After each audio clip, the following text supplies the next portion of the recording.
नाजरीन, आज की इस वीडियो में हम आपको जनरल ज़ियाउल हक की ज़िंदगी और उनकी ज़िंदगी के चंद अहम वाक़यात सुनाएंगे जब राजीव इंदिरा गांधी कांग्रेस का सरबराह और भारत का वज़ीर आज़म बना था और जब 1987 में राजस्थान की सरहद पर भारतीय फ़ौज तैनात कर दी गई थी जो कि जंग के लिए भी पूरी तरह तैयार थी। तो उन्हीं दिनों पाकिस्तान की क्रिकेट टीम इंडिया के दौरे पर भी थी। पाकिस्तान और इंडिया के दरमियान जयपुर में टेस्ट मैच जारी था। जंग का खतरा भी पूरी तरह मंडला रहा था कि किसी भी वक्त जंग छिड़ सकती थी कि इसी दौरान एक बड़ा अजीब वाक़या पेश आया। जनरल ज़ियाउल हक अपने सदारती जहाज़ में सवार हुए और भारत की तरफ से दावत के बगैर दिल्ली ही रवाना हो गए। उनकी इस गैर सफारती हरकत ने पूरे भारत में सनसनी और खौफ फैला दिया। राजीव गांधी पाकिस्तानी सदर से मुलाकात नहीं करना चाहते थे, लेकिन काबीना और अपोजिशन ने उन्हें दिल्ली एयरपोर्ट जाने और जनरल ज़ियाउल हक का इस्तकबाल करने पर मजबूर किया।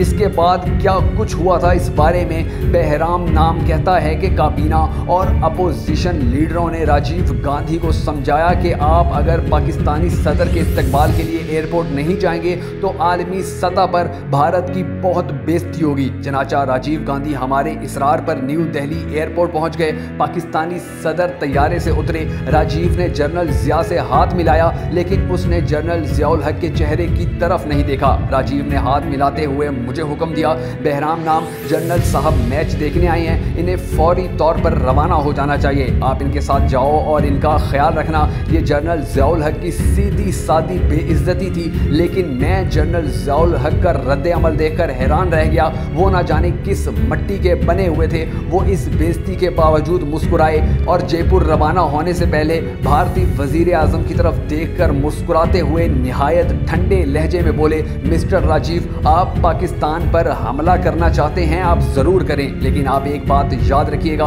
इस हमले के बाद दुनिया हलाकू खान और चंगेज़ खान को भूल जाएगी। ये सिर्फ राजीव गांधी और ज़ियाउल हक को याद रखेगी, क्योंकि ये रिवायती जंग नहीं बल्कि न्यूक्लियर वार होगी और जंग में हो सकता है पूरा पाकिस्तान तबाह हो जाए, मगर इसके बावजूद दुनिया में मुसलमान बाकी रहेंगे। लेकिन आप ये भी याद रखना कि इस जंग के बाद दुनिया में कोई हिंदू नहीं बचेगा। बहराम नाम के बकौल ये फिक्रे बोलते वक्त ज़ियाउल हक की आवाज़ और आंखों में इतनी सख्ती और इतना अज़म था कि वो मुझे इस वक्त दुनिया के ख़तरनाक तरीन शख्स महसूस हुए। इस दौरान राजीव गांधी की पेशानी पर पसीना और मेरी रीढ़ की हड्डी में सनसनी फैल गई थी। जनरल ज़ियाउल हक ने ये फिक्रे बड़ी ही संजीदगी से कहे। वो इसके बाद मुस्कुराए और मुझे और राजीव गांधी को छोड़कर वहाँ मौजूद तमाम लोगों के साथ बड़े तपाक से हाथ मिलाया। वो भारतीय वज़ीर आज़म को जौहरी जंग की धमकी देने के बावजूद बहुत खुश और हल्के फुल्के मूड में दिखाई दे रहे थे। मैं उनके एहसाब और अदाकारी पर हैरान रह गया था। बहराम नाम के तासुरात 100% दुरुस्त थे।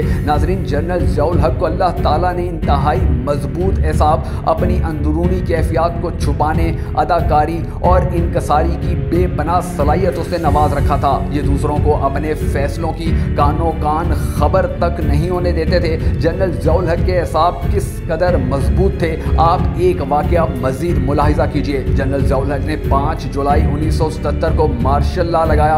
ये मार्शल लॉ की रात तक वज़ीर आज़म ज़ुल्फ़िकार अली भुट्टो से मिलते रहे और ज़ुल्फ़िकार अली भुट्टो जैसा उड़ती चिड़िया के पर गिनने वाला शख्स भी जनरल ज़ियाउल हक की नीयत ना भांप सका। भुट्टो साहब जनरल ज़ियाउल हक से इस कदर मुतमईन थे कि 5 जुलाई की रात जब फ़ौज वज़ीर आज़म हाउस में दाखिल हुई तो भुट्टो साहब ने जनरल ज़ियाउल हक को फ़ोन किया और उनसे कहा, ज़िया साहब, मुझे घर के अंदर फ़ौजी नज़र आ रहे हैं, चेक करो ये कौन लोग हैं। जब ज़ुल्फ़िकार अली भुट्टो की फांसी की रात थी, जनरल ज़ियाउल हक ने 3 अप्रैल 1979 के दिन भुट्टो साहब को फांसी देने का हुक्म दिया। ये इस हुक्म के बावजूद मामूल के मुताबिक काम करते रहे। रात को घर गए, खाना खाया, बेगम साहिबा के साथ रूटीन की गुफ्तगू की और सो गए। बेगम साहिबा तक को इनके फैसले की भनक नहीं पड़ी।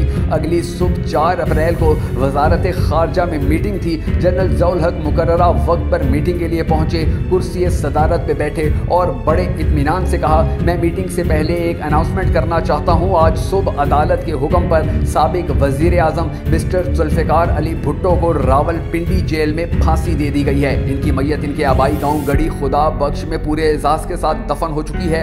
आप लोग एजेंडा खोलें और मीटिंग शुरू करें। ये ऐलान सुनकर मीटिंग में मौजूद तमाम लोगों के चेहरों का रंग उड़ गया और टांगें कांपने लगी, मगर जनरल ज़ियाउल हक पूरे इत्मीनान से ایجنڈا ڈسکس کرتے رہے, انہوں نے اس کے بعد بھٹو کے بارے میں منہ سے ایک لفظ تک نہ نکالا. اتنے مضبوط احزاب اور اداروں کا مالک امریکہ و اسرائیل سمیت بھارت کے لیے بھی سب سے بڑا خطرہ تھا, اور اسی خطرے کو ہمیشہ کے لیے ختم کرنے کے لیے آپ کو ایک سازش کے تحت فضائی حملے کا نشانہ بنایا گیا اور پاکستان کو ایک بڑے لیڈر سے ہمیشہ کے لیے محروم کر دیا گیا.